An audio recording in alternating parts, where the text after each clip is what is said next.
So tonight we saw the return of Goldberg, we saw the advancements of the King and Queen of the Ring, and we also saw a rather, nasty looking injury sustained by Liv Morgan. So I might as well get into that. Liv Morgan kicked off the show here. She had a segment here with Io Sky where she also addressed Nikki Bella. I guess, before her injury, they were probably going to set up either a singles match with Nikki Bella and Liv Morgan, or maybe a tag team match between the Bella Twins and Liv and Raquel. But later on in the night, Liv Morgan had a match between Kairi Sane. And I shit you not, I think I was probably focused on something else. I didn't even see I guess you could say the injury, where it happened, where she sustained her injury, until they showed, the replay and the callback and everything, where it looks like a rather simple bump. It just looks like a simple like face bump where you put your hands up to protect your face, obviously. And they kept replaying it over and over again, and I kept telling myself, where does she injure herself? Not that I'm saying that she didn't, I'm just saying it looks like a rather simple injury, because she got face planted, and you could see her afterwards grabbing her arm. Now, we didn't know whether it was her shoulder, whether it was her elbow. I suspected it was her shoulder, just because of all that force is coming down primarily on her shoulder, nowhere else really other than her shoulder. And they called the match off. Kairi Sane won. Later on, it's revealed that she has a dislocated shoulder. So I'm not gonna pretend here and act like I'm a doctor and I'm gonna tell you the time frame for a Liv Morgan return, or how long she's going to be out, because I simply don't know the severity of her injury. You know what I mean? So she could be out for a week, she could be out for months. But it really sucks, because if it feels like they were beginning to build with this whole Judgment Day split, the whole Judgment Day Liv and Raquel, Roxanne Perez, Finn Balor stuff, like they were starting to ramp that stuff up as we head into, I guess, SummerSlam and whatnot. And it's really like a freak sort of injury where this just happens out of nowhere, and you can't really blame anybody. So obviously we wish nothing but the best for Liv Morgan, because that obviously sucks. That obviously sucks to be in her shoes, going what she's going through at this point in time. And we also had qualifying matches for the women's side between Stephanie Vaquer, Ivy Nile, Raquel Rodriguez, and the returning Asuka. So I kind of figured Raquel wasn't going to win, neither was Ivy Nile. It was probably either a toss-up between Stephanie and or Asuka. At first I went with Stephanie, but then seeing the fact that it was Asuka's return after 13 months, they said on commentary, I kind of figured she probably wasn't losing, and they gave the win to her after Rhea Ripley got involved and kind of aided her in a sense, as she took out Raquel Rodriguez. So Asuka goes on to face Alexa Bliss, I think this Friday night for the semifinals. And like I said, we had the return of Goldberg. The rumors were absolutely true. They wasted no time in bringing out Goldberg. Gunther came out there firstly to address Jey Uso, to address his loss at WrestleMania, and to address the fact that he is now the new two-time World Heavyweight Champion. The crowd, interestingly enough, started chanting for Goldberg, and Gunther addressed it. He flat out didn't say his name, but he said that, I dealt with him and his family a number of months ago, and that's over with. I cussed him out.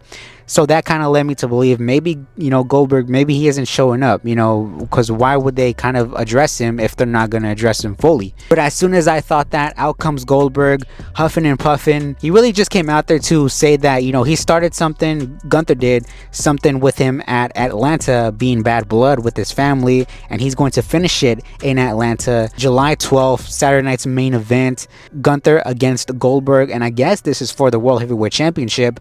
It's kind of funny for me that, in kayfabe wise, Goldberg just gets to call the shots and Goldberg gets the World Heavyweight Championship match. There's a lot of people out there that are going to feel one way about it or feel another way about it.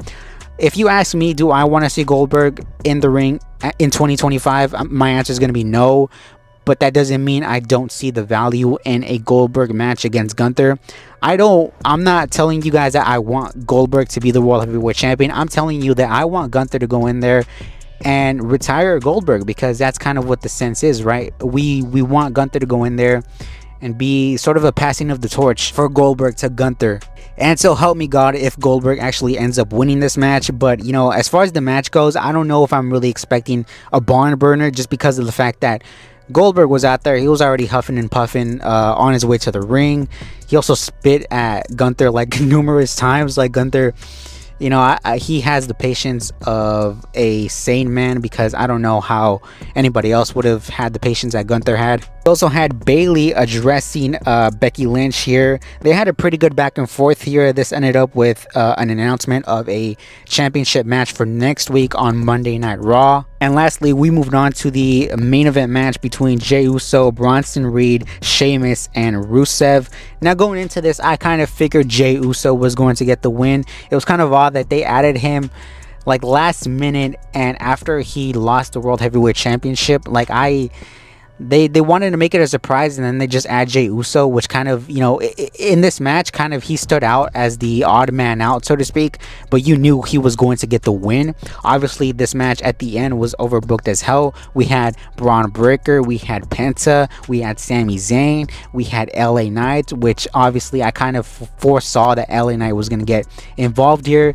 My favorite thing was Penta. He just came out here, hit his dive, and then just left as Bronson Reed was going to tsunami Jey Uso. But like I said, Jey Uso got the win over Bronson Reed. Seth Rollins came out here afterwards very pissed. Was going to take out Jey Uso with the stomp and possibly more, when out comes Cody Rhodes. Cody Rhodes comes out here, makes a save for Jey Uso, doesn't attack Rollins. He kind of just looks at him, gives him a stare down, and Seth Rollins, as you can see, is infuriated. He starts, you know, mumbling under his breath and whatnot. And this is really interesting for me, because number one, we have Jey Uso and Cody Rhodes next week for the semifinals, and that could either go, you know, either way. It could go to Jey Uso, it could go to Cody, who knows. But also in a sense, because every single time we've seen Cody and Seth interact, Seth, it's like he's holding back in a sense. It's like there's something coming with Seth and Cody, but you just kind of can't pinpoint it. And at this point, my kind of thought process is Seth going to cash in on Cody at SummerSlam? Is that where we're going? Because everybody thinks that Seth is going to cash in on the World Heavyweight Championship, which he may still do. I'm not ruling that out of the possibility. But, you know, after these interactions, you know, on SmackDown, on Raw with Cody, it kind of lends me to believe, like, hey, is Cody the guy that's actually going to be set up? And is he going to now, you know, be against Rollins? I don't know. And also, maybe we see a Roman return here as well, because I saw Cody and Jey 2 against 3 at this point, right? It's Cody and Jey against Seth, Bronson Reed, and Braun Breaker. So they obviously need a third man, so to speak. So could that be Roman? Who knows? Just some kind of food for thought there.